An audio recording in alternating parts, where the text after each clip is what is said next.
7 o'clock on Thursday morning. I've just been watching because I got up really early, just been watching this video with Slavoj Zizek from the European Graduate School talking about belief again, because I'm quite interested in belief right now.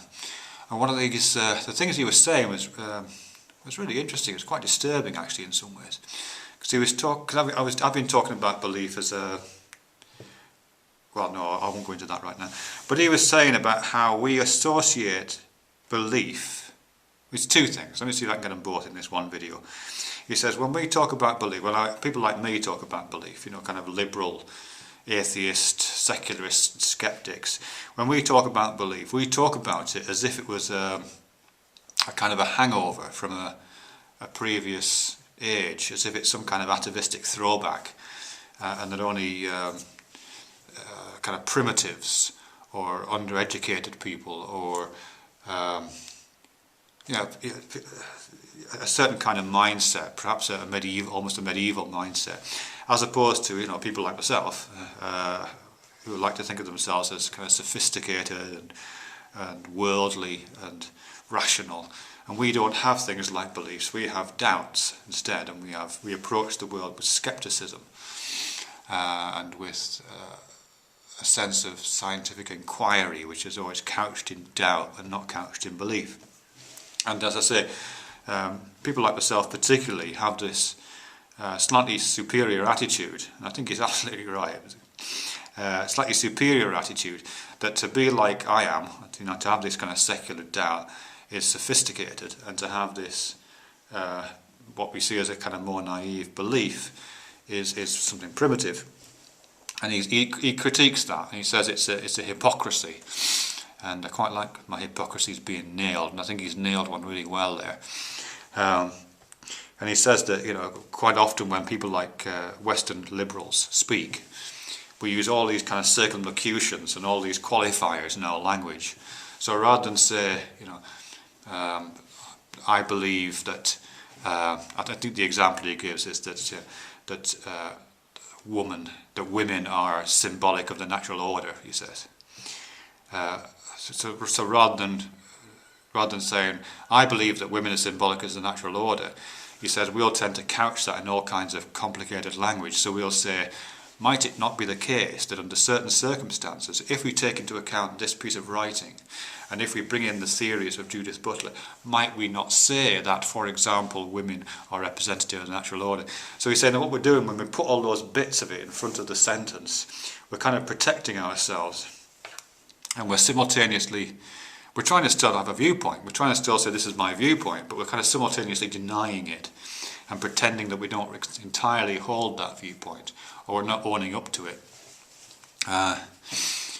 Which I really like. I'm not quite sure what to do with that bit of knowledge yet, but I do like that, and I certainly find that in myself. I'm always qualifying what I say. In fact, I'm doing it now by quoting Slavoj Zizek. I'm putting Zizek in front of myself as a qualifier. So rather than saying that these are my thoughts, I'm saying these are Zizek's, which I'm just quoting safely.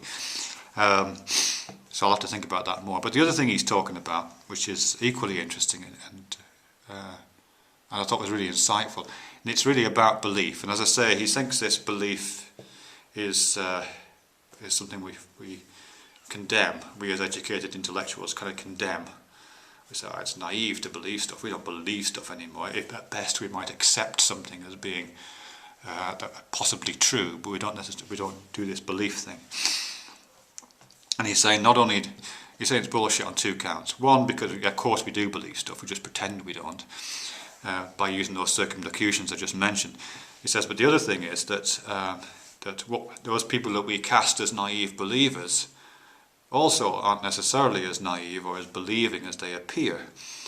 And he cites this example of suicide bombers. It's quite a troubling piece of information he's dealing with here, I think. So he's talking about suicide bombers, and I guess our just to pick up on what I just said, do Western liberal understanding, or certainly some Western liberal understandings of people like suicide bombers, and certainly mine, has been that these people are driven by fundamentalist beliefs, I'm not a fundamentalist, I'm a Democrat or something like this, I'm a Western liberal. But these people are fundamentalists, they hold simple beliefs, and those beliefs propel their actions. So they believe they're going to meet the 42 or 47, however many years, virgins in paradise. So they strap on the vest, they go to the market, they hit the button, or they fly the planes into the building, or they plant the bomb on the top deck of a bus, whatever it is. And they're driven by a simple belief. And of course we frown upon that because we couldn't possibly hold such simple beliefs. But he says, no, that's not how it works. That's not the psychology of the suicide bomber. And I think he doesn't really give good example of where his sources come from, actually. But he seems to be coming from conversations he's had with Palestinians. From Palestinians. But he says that's not the psychology of the suicide bomber.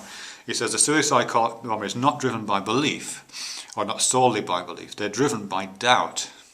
So they have the information. They have all this stuff about the virgins waiting in paradise. They have all these ideas that are around that kind of frame their understanding of the world. But they're not completely believing of these things, because they're hard things to believe. There is no evidence for any of that stuff. There's no evidence for paradise. There's no evidence for the virgins. There's no evidence for any of that stuff. Just like in any other religion. And these people are intelligent people, or intelligent enough people, so they're driven by all the doubts that everybody would hold under that situation. But the question is, what happens when we are in a situation of doubt about certain stories? What happens when we doubt certain stories? And what Zizek says is that it isn't the belief that drives people to press the button, it's the doubt. Because when you're on a chain of doubt, it doesn't cause you to throw your beliefs away, he says. It drives you to try to find the proofs. You're constantly driven. So even the absence of evidence drives you to do the next step, to try to find the proof at the next step. And even when there's no evidence at the next step, you push forward to try to find the next piece of proof. And he says you'll keep doing that up until the point you hit the button, because blowing yourself up in a marketplace is kind of the ultimate test of one's doubt, as if that, okay, there's no evidence for the 47 virgins so far, but when I hit the button in the marketplace, that's when my doubt will disappear, and that's when my belief will be verified. So he says it's kind of doubt that does that. I mean, what it reminds me of, and I guess it's a kind of psychological function he's talking about, what it reminds me of is that cognitive dissonance that I've talked about a little bit before. This thing from, I think it's Leon Festinger who writes about it. And he has this great book called When Prophecy Fails. And he's talking about a religious sect, and I think they're called the Millerites, but I might be wrong on that. It's ages since I looked at this. And the Millerites were a millenarian cult. They believed the end times were coming, and this is in the 19th century. They believed the end times were coming, and the end of the world, the second coming of Christ, all that kind of stuff.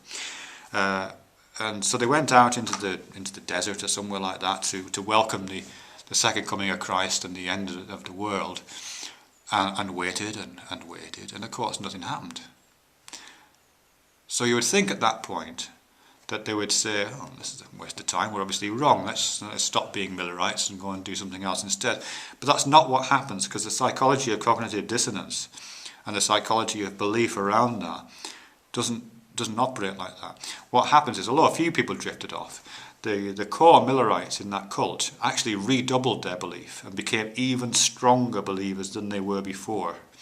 And they constructed all kinds of stories of why this particular prophecy had failed and why the world didn't end on that date. And I think they forecast 2 or 3 more dates and gathered in the desert again and again, and it still didn't happen. But they still didn't get the message somehow. In fact, as I say, each time their belief was stronger. It's almost as if their belief wasn't